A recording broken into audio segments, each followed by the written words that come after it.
Timnas Indonesia sudah menjalani 2 laga uji coba terakhir sebelum laga kualifikasi ronde keempat dimulai. Di 2 laga uji coba itu, Timnas bermain menggunakan formasi baru yakni formasi 4 back.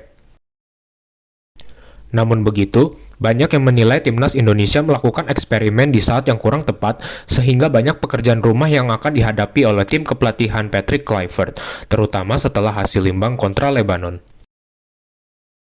Padahal, laga krusial kontra Arab Saudi dan Irak yang akan menentukan nasib Timnas Indonesia di lanjutan kualifikasi Piala Dunia akan segera dimulai.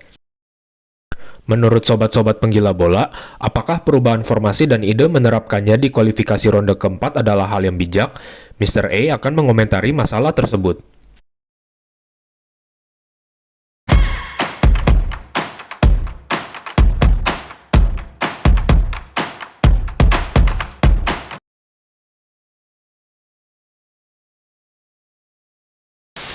Menurut Mr. A, pertahanan adalah PR terbesar bagi Timnas Indonesia. Dari dahulu, kebanyakan orang mungkin mengingat para penyerang dan gelandang ternama tanah air. Sebut saja Boaz Solosa, Firman Utina, Bambang Pamungkas, Evan Dimas, hingga Egy Maulana Fikri. Namun Mr. A yakin, kalau bukan penggemar fanatik Timnas, tidak banyak yang mengingat legenda Garuda yang berprofesi sebagai pemain bertahan. Hasil-hasil internasional pun menunjukkan bahwa kualitas gelandang atau penyerang Timnas Indonesia seringkali tidak diimbangi dengan para pemain bertahan yang sama baiknya.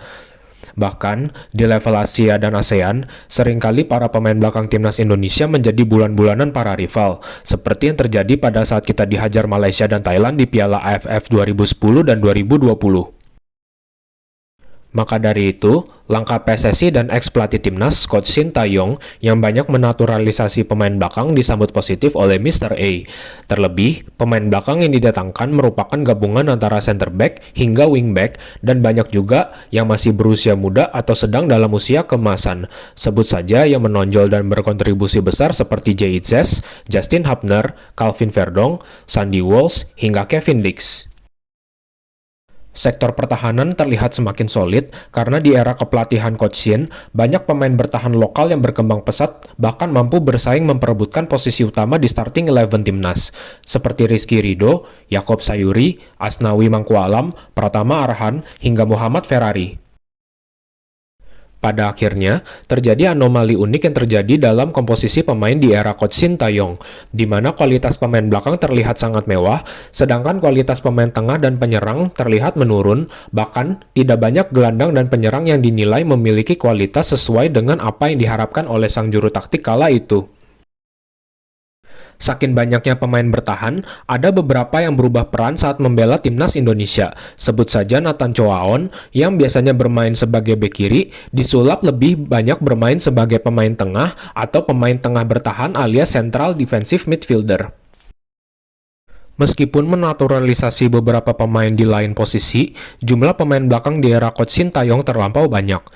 Dengan komposisi skuad yang ada, formasi 3 back seperti 3-4-3, 3-4-2-1, atau 3-5-2 adalah formasi yang ideal untuk diterapkan.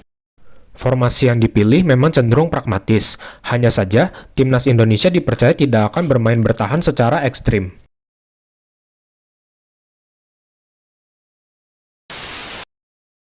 Kurang lebih dalam 4-5 tahun, Coach Shin memang memfokuskan hal-hal dasar, namun sangat penting bagi kemajuan sepak bola Timnas Indonesia. Memperkuat dasar permainan, disiplin dalam latihan serta pertandingan, visi jangka panjang, memperkuat efektivitas permainan, dan percaya pada proses adalah hal-hal penting dan wajib yang diharapkan dari Coach Shin.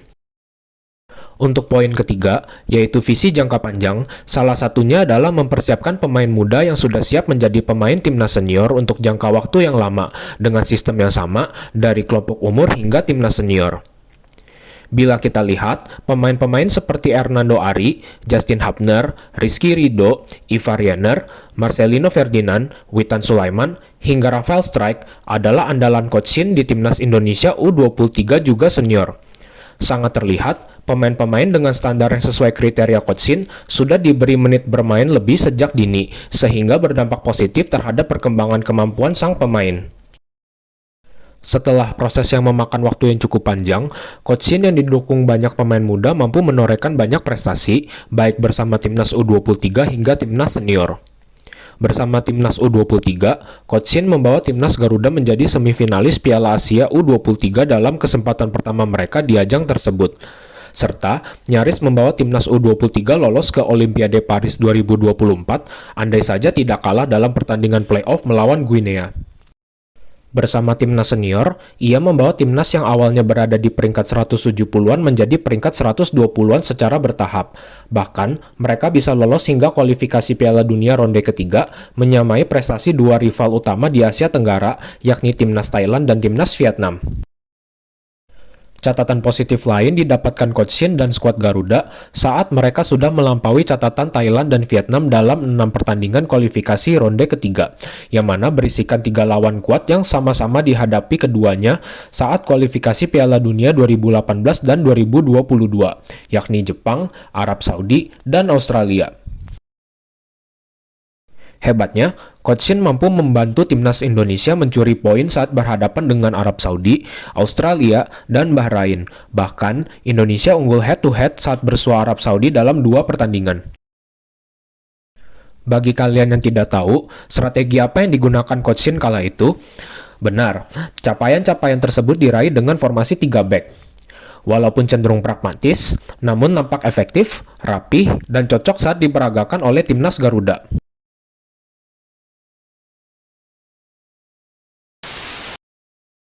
Meski begitu, banyak pengamat yang tidak menyukai cara Coach Shin melatih atau membangun skuad timnas Garuda. Yang paling terkenal tentu saja Tommy Welly alias Bung Toel. Alasan Coach Shin dikritik sangat beragam, dari permasalahan bahasa, gaya main pragmatis, tidak adanya gelar bagi timnas, hingga dianggap merendahkan kualitas para pemain lokal. Padahal, menurut Mr. A, tidak ada gelar bagi timnas dikatakan wajar, mengingat bersama Coach Shin, gelar seperti ASEAN Championship sudah bukan lagi fokus timnas Indonesia, melainkan Asia, syukur-syukur dunia. Hanya saja, persaingan menjadi yang terbaik di Asia tidaklah mudah, mengingat banyak raksasa seperti Jepang, Korea Selatan, hingga Australia yang memiliki level dunia dengan peringkat FIFA yang tinggi. Untuk urusan penilaian pemain lokal, sangat wajar apabila Coach Shin sangat selektif dalam memanggil pemain dari Liga Indonesia. Karena secara level permainan, tenaga, dan taktik, kebanyakan pemain lokal pasti masih tertinggal dibandingkan pemain-pemain seperti Haye, Verdong, Itzes, Jenner, Pas, Dix, hingga Ragnar. Keanehan juga terjadi pada saat Justinus Laksana alias Coach Justin juga ikut mengkritik atau tidak lagi berkomentar positif soal cara melatih Coach Shin. Padahal, awalnya Coach Justin adalah salah satu sosok yang mendukung proses pelatihan di bawah komando Coach Shin, di mana pengalaman Coach Shin akan sangat berguna bagi kemajuan level timnas Indonesia di mata dunia. Sayangnya, kekalahan saat tandang ke China dinilai sebagai titik balik, di mana Coach Justin ikut merasa bahwa Coach Shin bukanlah sosok yang tepat menahkodai timnas Indonesia. Lebih anehnya, Coach Justin mengatakan alasan keluarga sebagai salah satu faktor dirinya enggan mengomentari timnas Indonesia arahan Coach Shin. Pada saat Coach Shin dipecat, setelah hasil buruk di ASEAN Championship, Bung Toel bahkan memberikan respon monohok yang dinilai sebagai kepuasan pribadi melihat lengsernya Coach Shin sebagai pelatih timnas Indonesia.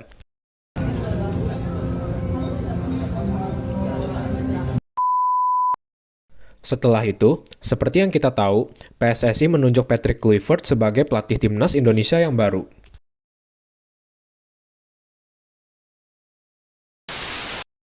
Sesudah resmi ditunjuk menjadi pelatih timnas Indonesia, Patrick Kluivert berjanji membuat permainan timnas terlihat lebih atraktif. Salah satunya dengan mencoba memperagakan total football Belanda, yang terkenal dengan permainan menyerang, fleksibel dalam penempatan posisi, penguasaan bola tinggi, dan cenderung menggunakan sistem 4 pemain belakang. Gaya main yang ingin diterapkan Patrick Kluivert bersama timnas Indonesia diperkirakan akan sama dengan para pelatih asal Belanda lainnya yang terkenal dengan permainan menyerang dan ball possession tinggi seperti Johan Cruyff dan Frank Rijkaard di Barcelona, Van Basten di timnas Belanda, serta Erik ten Hag bersama Ajax Amsterdam. Namun begitu, Patrick Kluivert dan para staf Belanda lainnya diyakini harus merubah struktur komposisi skuad, yakni menambah jumlah pemain tengah dan pemain depan yang lebih berkualitas, serta mengurangi jumlah pemain bertahan yang terlalu gemuk dalam skuad. Kedatangan Emil Audero, Dean James, Joey Pelupesi, hingga Ole Romeni dipercaya membuat tim kepelatihan yakin bahwa sistem total football dapat diperagakan bersama timnas Indonesia. Sistem 3 back yang sudah lama dibangun pada akhirnya siap dirubah dan diganti di laga lanjutan kualifikasi Piala Dunia ronde ketiga. Namun celakanya, sepertinya Patrick Kluivert tidak terlalu waspada bahwa lawan yang akan dihadapinya di laga perdana sebagai pelatih timnas Indonesia adalah Australia. Dalam pemilihan susunan line-up pertamanya sebagai pelatih timnas Garuda, Patrick Kluivert bahkan sudah menunjukkan keputusan-keputusan yang aneh. Pertama, yakni menurunkan 6 pemain yang aslinya bertipikal pemain bertahan, sehingga secara pengamatan, Mr. A tidak yakin gaya main seperti apa yang diharapkan Patrick Kluivert di laga itu. Meskipun dapat menimbulkan kebingungan di pihak lawan, baik formasi 3 back atau 4 back, starting line-up-nya terlihat sangat tidak jelas. Kedua, sang pelatih sudah menjilat ludahnya sendiri saat memilih dan memainkan Nathan Choaon, pemain yang kurang mendapatkan menit bermain karena sang pemain hanya terlihat sebagai cadangan mati bersama Swansea City. Padahal, memilih pemain berdasarkan menit bermain adalah janjinya dalam menunjukkan keadilan bagi para pemain timnas Indonesia. Pada akhirnya, skuad Indonesia yang sempat mendapatkan peluang mencetak gol lewat titik putih malah harus dihajar habis-habisan oleh The Socceroos dengan skor akhir 5-1. Coach Patrick benar-benar dikritik habis dalam laga itu karena timnas seakan fokus bermain penguasaan bola, tetapi secara peluang, Australia yang bermain lebih sabar dan defensif lebih banyak melepaskan tembakan yang sebagian besarnya mengarah ke gawang dan menghasilkan gol. Bahkan, laga yang banyak disaksikan oleh supporter Garuda saja sampai meneriakan nama Coach Sintayong dalam laga tersebut.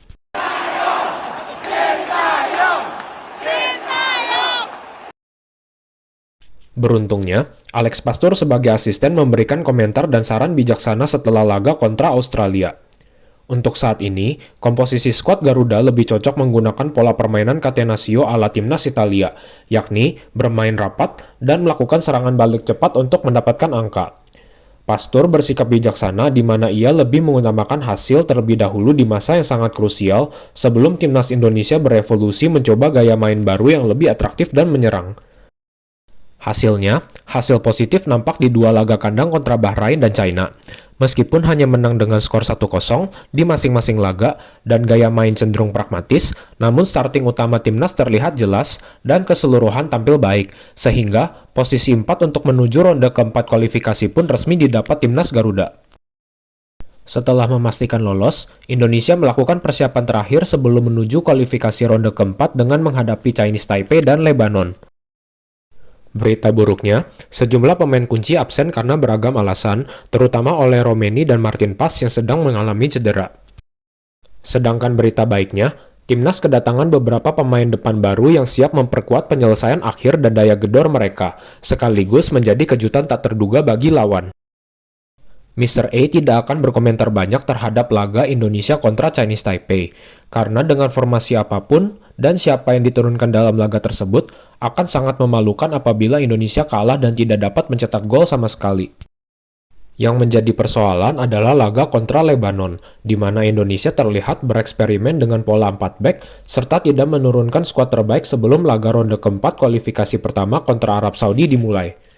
Selain itu, Mr. A juga khawatir kalau timnas Indonesia dapat dibutakan dengan hasil di laga ini, di mana mereka tidak maksimal dalam penyelesaian akhir. Padahal, skuad Lebanon yang saat itu bermain melawan timnas Indonesia tidak dinilai sebagai skuad terbaik yang mereka dapat turunkan.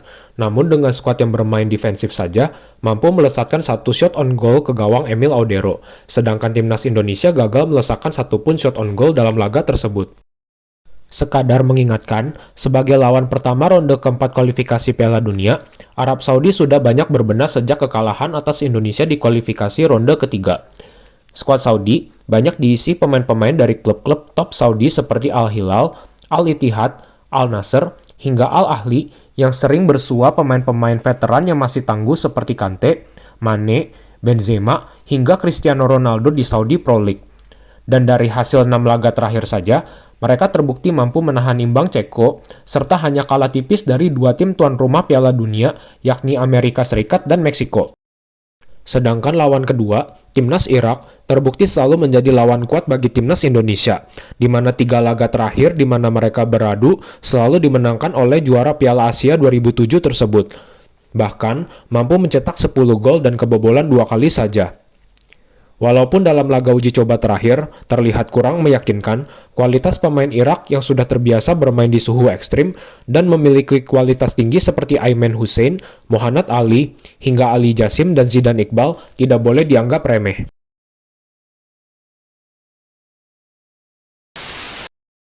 Bila kalian bertanya, apakah timnas Indonesia boleh bermain menggunakan formasi 4 back di laga lanjutan kualifikasi Piala Dunia 2026? Bila kalian bertanya pada Mr. A akan menjawab sangat boleh, namun dengan catatan. Alangkah baiknya, formasi 4 back diterapkan saat menyerang dan timnas kembali menggunakan pola 3 back saat kembali bertahan. Apakah menurut kalian timnas Indonesia mampu melakukannya? Terinspirasi dari akun Instagram Garuda Media, timnas Indonesia dipercaya sanggup melakukan hal tersebut. Kuncinya ada pada bek sayap yang mampu bermain pula sebagai bek tengah. Dalam hal ini, Calvin Verdong dan Kevin Dix dipercaya dapat aktif bergerak maju mundur, melakukan serangan dan membantu pertahanan. Selain itu, pemain sayap seperti Ragnar dan Miliano juga harus sedikit membantu pemain bertahan, entah aktif melakukan pressing di depan atau sedikit turun membantu pertahanan saat musuh menyerang. Hanya saja, ini hanya starting line-up proyeksi, dan tentu ada variasi starting line-up lain yang dapat dipertimbangkan. Namun begitu, kondisi yang sangat panas bisa saja membatasi pergerakan para pemain, karena pemain akan lebih mudah kehilangan tenaga saat bermain total seperti itu. Selain itu, chemistry dan komunikasi antar pemain harus berjalan baik, bila tidak, kekacauan di laga kontra Australia dapat terjadi kembali. Sebagai tambahan, timnas masih harus menemukan formula andai kata Romeni masih belum dapat bermain di ronde keempat akibat cedera. Tugas para pengganti jelas berat karena Romeni merupakan striker andalan timnas dalam 4 laga terakhir kualifikasi ronde ketiga, di mana ia berhasil mencetak 3 gol dari 4 laga. Selain itu, Mr. A tidak setuju bila formasi 3 back dianggap sebagai formasi yang cenderung bertahan ataupun pragmatis. Kualitas pemain dan pemilihan strategilah yang menentukan apakah tim tersebut bermain lebih menyerang ataupun bertahan. Yang terpenting adalah apakah setiap pemain utama yang dipilih mampu bermain baik di masing-masing posisi yang membentuk suatu formasi. Perlu diingat, skuad Jepang yang 2 kali membantai timnas Indonesia saja bermain dengan sistem 3 back loh. Lewat seluruh komentar yang ada dalam video ini, Mr. A sudah merangkum bahwa setiap pemilihan formasi memiliki kelebihan dan juga kelemahan. Kombinasi dua formasi pun juga beresiko tinggi yang memerlukan adaptasi serta memforsir tenaga para pemain. Yang terutama, para pemain tidak boleh terlena dengan hasil uji coba September 2025 karena terus-menerus Mr. A ingatkan, Arab Saudi dan Irak jauh lebih perkasa daripada Chinese Taipei dan juga Lebanon. Semoga Indonesia juga menemukan solusi di lini depan andai kata Romeni belum tampil prima di ronde keempat nanti setelah melalui recovery cedera yang sangat parah. Masih ada satu lanjutan video yang berhubungan dengan video hari ini, yakni para pemain yang akan dibawa menuju ronde keempat nanti. Bisa saja, komposisi skuad final sudah ditentukan oleh Coach Patrick Kluivert sebelum video Mr. A ini tayang. Akan tetapi, video ini diperkirakan akan tayang sebelum ronde keempat dimulai. Namun sebelum itu, ada topik selingan yang akan Mr. A tayangkan, yakni soal penghargaan Ballon d'Or, supaya para sobat-sobat penggila bola tidak bosan karena sejauh ini, Mr. A hanya fokus membahas persiapan timnas Indonesia dalam kualifikasi Piala Dunia.